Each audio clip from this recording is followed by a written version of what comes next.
Hello my friends, ever since the introduction of the Sony A9 Mark III, I've delved into various discussions and observations. Online forums have erupted with enthusiasm, and initial quasi-reviews have surfaced on YouTube. I use the term quasi-reviews because currently the camera isn't available on the market, and the ones featured in videos are early models slated to receive the final firmware.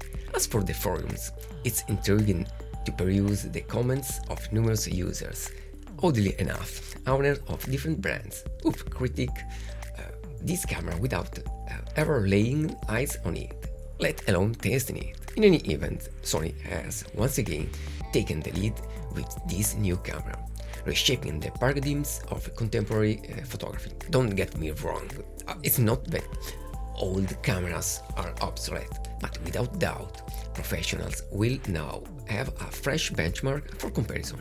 Certainly, I refer to professional because this camera is primarily favored by sports and wildlife photographers. The paramount attribute of this camera is its speed, crucial for this type of photographers.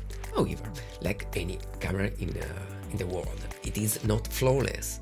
It does have some issues. Yet, it's essential to note that people often tend to focus on the negatives rather than objectively weighting the pros and cons of everything. Anyway, now the new global shutter full-frame sensor with its 120 frames per second will give us a new dimension to grab the perfect moment, both in sport and wildlife photography. With its advanced AI processing unit, the A9 Mark III uses data related to the subject's form for precise movement detection. The human posture technology not only accurately discerns the gaze but also identifies body and head positions. This capability enables you to monitor and track a subject, even if they are not facing the camera or have their face obscured. Even a distant human subject occupying a minimal frame area, smaller than previous real-time recognition autofocus version, can be identified, provided they are close to the focus area when the shutter is halfway pressed during continuous autofocus shooting. This feature facilitates swift focus acquisition for scenarios like an athlete approaching from a distance, such as during an athletics or skiing event. Dependable identification across a broader spectrum of subjects is ensured by the AI processing unit. It can recognize people, animals, birds, insects, cars and trains, and airplanes.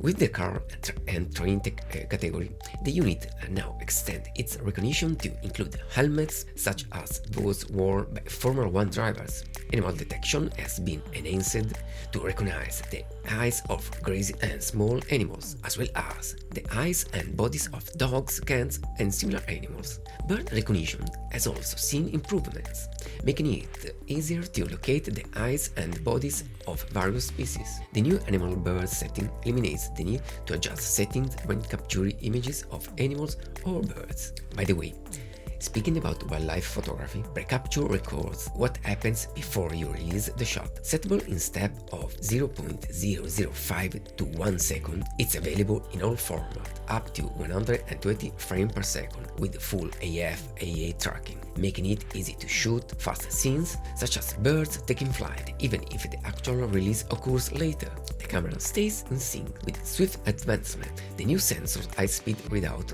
empowers the A9 Mark III to execute up to 120 autofocus AA calculation per second for tracking, doubling the capacity of its predecessor. The autofocus adaptively tracks intricate subject movements and anticipates sudden shifts with unprecedented precision, while the AA promptly adjusts the abrupt changes in brightness. Notably, the A9 Mark III maintains tracking even during continuous shooting, ensuring exceptional accuracy. So, without any doubt, this camera is very powerful, maybe much more than we need, and at least for me, even though I can't negate that I'd like to try it. Indeed, I asked you my content in Sony when I'll be able to try that camera, and okay, for now I'll have to wait a long time, so please stick with me until I'll get the camera. Without doubt, this camera boasts significant power, perhaps even more than we may require. Personally, I can't deny my curiosity and desire to try it out. While we wait, I'd love to hear your thoughts on this new camera. Before we part ways, I want to express my gratitude for your fantastic support, even for this channel.